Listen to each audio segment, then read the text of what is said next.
hot tent.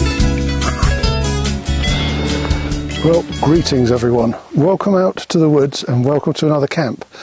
I know it's been about 3 weeks since the last video that I put out, and that's basically because it was so wet that the ground in here was, you're sinking into it. It just wouldn't have been any fun for me or for you. So I decided to carry on a little project that I'd started, which I'll show you some footage of at the end of the video. Anyway, that's at the end of the video. A couple of housekeeping points. Firstly, as you've seen, I've got a paraffin stove with me today. It is a paraffin stove that is designed to be used in a house, so it's safe to use in a tent. But housekeeping, I've also got a CO monitor, so a carbon monoxide monitor, which I think is a very sensible thing to have, even if you're running a wood burner, because you can get a build-up of gases in there. So that's the housekeeping. For my food today, I've got one of these 24-hour ration packs.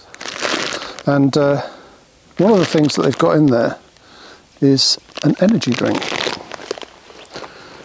So I thought I'd have one.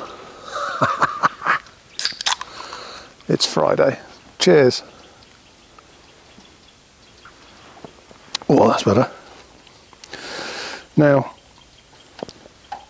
even though I'm not having a fire in the tent, I'm going to have a fire out here because I do like a campfire when I'm out in the woods. It just adds something to it. So I haven't done wood prep because things are still soaking here, and it needs another couple of weeks to dry everything out. But yes, so I've brought some wood from home from the wood store. Now, whilst I'm having my beer, I'll explain a little bit about the paraffin heater. It's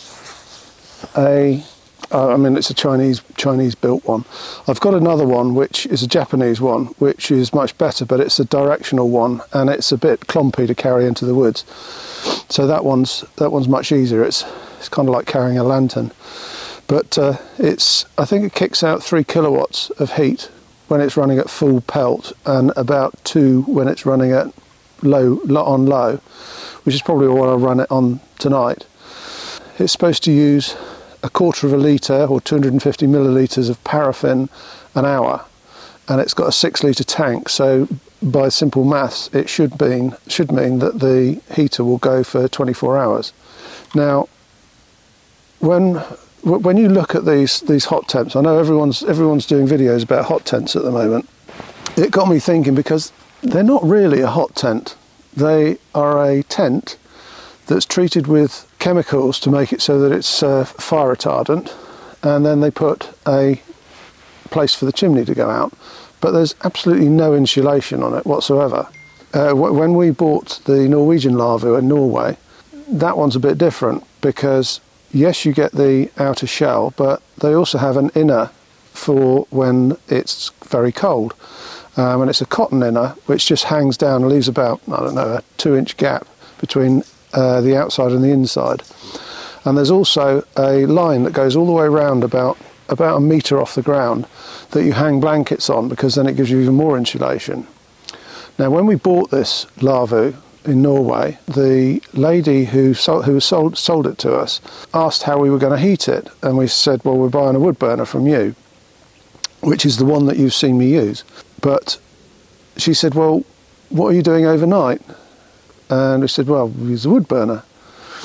And she said, right, because the Sami people, when they're using those style of Lavus, they take a paraffin heater with them, which they then have the 20-litre paraffin drum or jerry can outside the tent, and they just run the pipe in. And they use that to keep the tent warm overnight, because otherwise it gets cold and then you get up and you have to start the fire again or put some logs on and so on. And that's how they do it. So that got me thinking, and I thought I'd use this one. I bought this last year just in case there were any power problems, so that we'd still have some heating. And I haven't used it at all yet. I tried it at home, but it's basically its first time out. And I think it's going to be quite useful. Now, as I said, the Sami people, they supplement one with the other. So they use the wood burner during the day, because then you can get, you know, nice heat for cooking and so on. And then you use that to tick over at night. And as I said, I'll turn it down, but the heat loss through those tents is just phenomenal. You know, they don't hold anything. And you see the wood burners that people are using in them. I've used my wood burner in there, and it gets really, really hot, almost uncomfortably hot, until you've wound it down a bit. But as soon as the fire dies out, so the heat source dies out, so you've got no heating. And when we were using the lava in Norway, it got down to -18. So it's kind of testament to the fact that the lava was quite a good hot tent. And interestingly, we didn't have sleeping bags. Sarah had, we bought a load of reindeer skins off the Sami reindeer herders, and Sarah had made them into sleeping bags. So the girls had their own little sleeping bags, and we had one big sleeping bag, and that kept us warm at -18 after the fire had gone out. And it was so cold in the morning that the water had frozen in the cups. So it was pretty chilly. I have got my cot bed, my OneTigris Cot Bed with me. I've got my Thermarest mat with me. I've got this blanket, this tartan blanket, which I should put on top of the mat so it's nice and comfy. And I've got my Enlightened Equipment sleeping quilt, which is good for, I think its comfort level is -12. Now, last night it got to -6.1, I think. I don't think it's going to get that cold tonight. I think it's probably going to be about -3, -4. But I've got an outside-inside thermometer, so we can keep an eye on that and see how warm it is in there and how cold it is out here, which would be quite interesting. So anyway, back to my beer. Well, just in case anyone thought it didn't work, how's about that then? I thought I'd come inside because it was a bit chilly outside, and I've only got a certain amount of firewood, so I didn't want to light the fire until it's going a bit dusk. It's nice to have it when it's dark. So I thought I'd come and sit inside and put the heater on. So this is the progress so far. 19.6 in here, 0.4 out there. And there's a, just so that you don't think it's a one-trick pony, I'm going to cook my supper on it. Again, haven't tried this before, but oh, it's 20 degrees. Look at that. 20 degrees in here now. I like it. So you take the top off, ouch, which is quite hot. And there's a trivet on it already, so you just put the pan on there.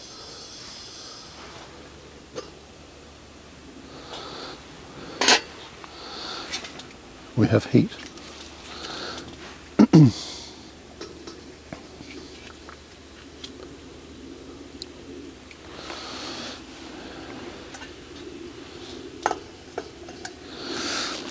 Now on the menu this evening is a burrito, a beef burrito style filling. So I got some soft flour tortillas.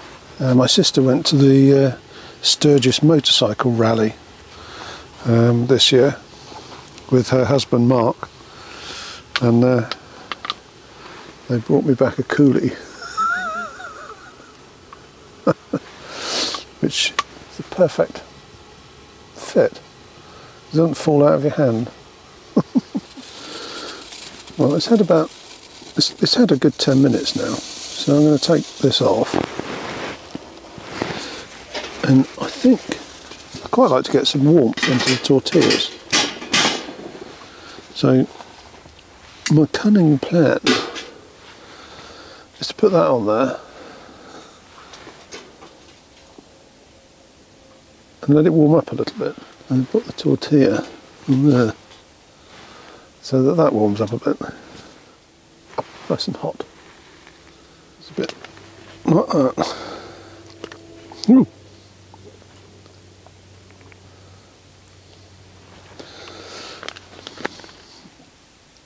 Now, it's not the perfect shaped burrito, but this is what it tastes like.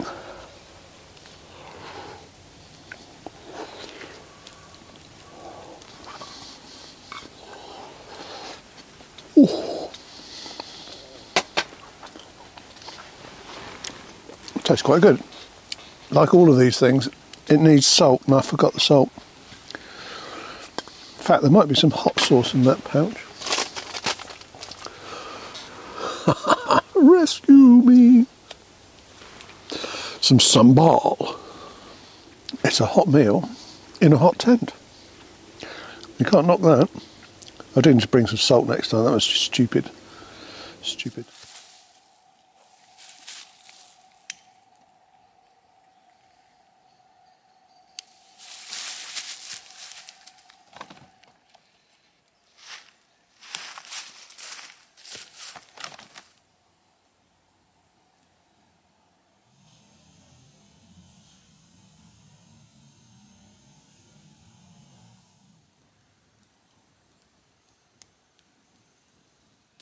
Heating's working.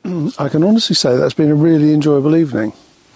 The fire outside was really nice until it burnt down a little bit, and then I've just been inside. I've just, about 5 minutes ago I turned the paraffin heater down, so it's just under 18 degrees in here now, and it's minus 1.6 outside.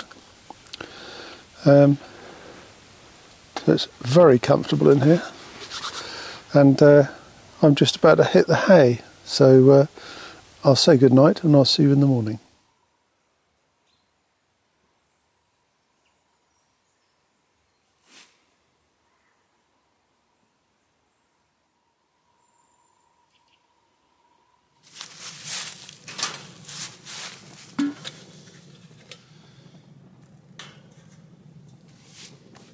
Time for tea.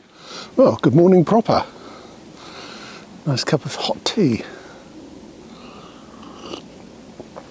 It's still about -4 out here, and as you can see, I took the heater back out of the tent just so I could square the tent away. Interesting learning point. If you run the heater on almost full power, you don't get any fumes, but if you turn it right down, then you get fumes. So there's a lesson in that. It was really nice and warm whilst I had the heater on. Obviously it got quite cold when I turned the heater off, but now I know that I just run it quite high and it won't give off the fumes, so that's excellent. I'm almost squared away now, so what I'm going to do is I'm going to go and cut over to the project that I was talking to you about at the beginning of this video. I would be really interested to hear your comments on it, so please do comment, and if you've liked this video, please tick the like box, and if you haven't subscribed, I would be honoured if you'd subscribe. So it's a bit of a different video this time, because as you'll see, we're looking at something that's not bushcrafting. This This was my project that I started in lockdown, and you can see it's quite big. It's a bandsaw sawmill, and today my job is to put the engine in.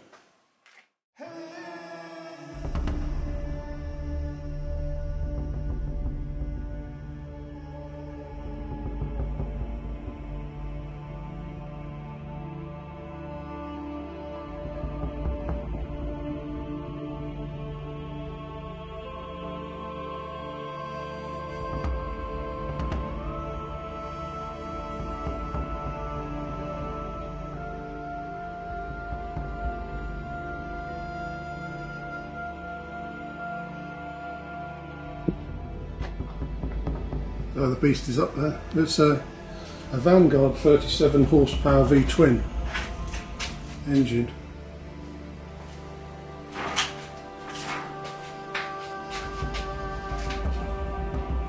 So today, the first thing this morning, I've got to mount the battery onto the cutting head, or the cutting head carriage, and I wanted to clamp it down. So what I've done is I've cut the, as you can see, cut this piece of the box section out, and it basically locks over the foot of the battery, so it stops the battery from moving.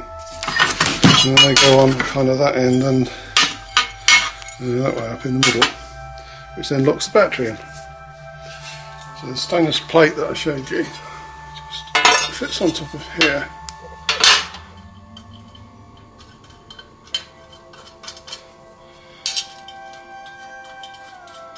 Hold it onto there. This bit locks on the back there.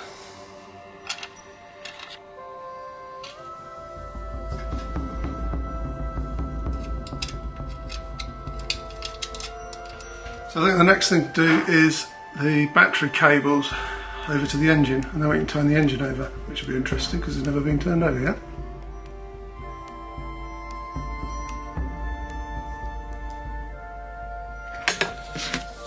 Good pliers.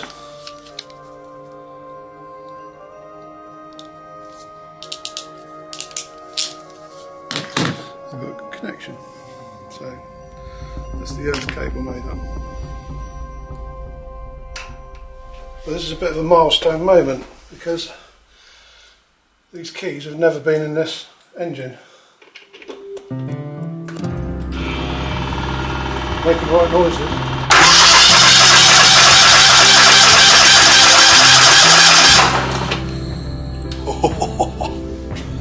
Now, I must stress there's no fuel on here, so it wasn't supposed to start, but I did want to fill up the oil filter, which is around there. This morning I had a delivery. This is the fuel tank for the sawmill. It's a 22 litre Hulk, and it snuggles beautifully into the little hole that I wanted it to go in. Okay, the next thing to do is to build a cradle to hang the fuel tank in.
So that's that all sprayed, all primed anyway. There's a problem that's been vexing me for quite a while now. You have these blade guides, and one of them is fixed so it stays in the same place. The other one has to move. It has to move so that you can get the guide as close to the piece of wood that you're cutting as possible, which means that it has to stay stable. And as I say, it's been vexing me, and I've come up with this little plan here. And when it's assembled, what it makes is this, so that the guide will actually be on the end of this, a bit like that, and then it will move in and out. So there'll be two of these, and the steel will move in and out, probably powered by either a hydraulic ram or a linear actuator, an electric one. So I'm rather pleased that I've come up with that. The other thing that it has to be is you have to be able to adjust it. So if you imagine you've got two of these things, and the blade, the guide wheel, when it's extended as far this way as it needs to go, it needs to be in exactly the same vertical axis as it does when it's all the way back open. So you need to be able to move the two sides up and down to level it. And then, because you need to have it very tight against the steel, this one I've had to be able to make it so you can pinch it.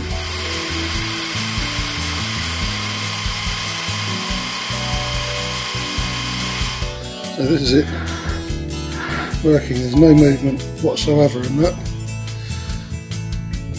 I'll show you a different view. So what will happen is the blade guide will get put onto that end. You can see how they pinch it. There's no rotational movement, no vertical or horizontal movement.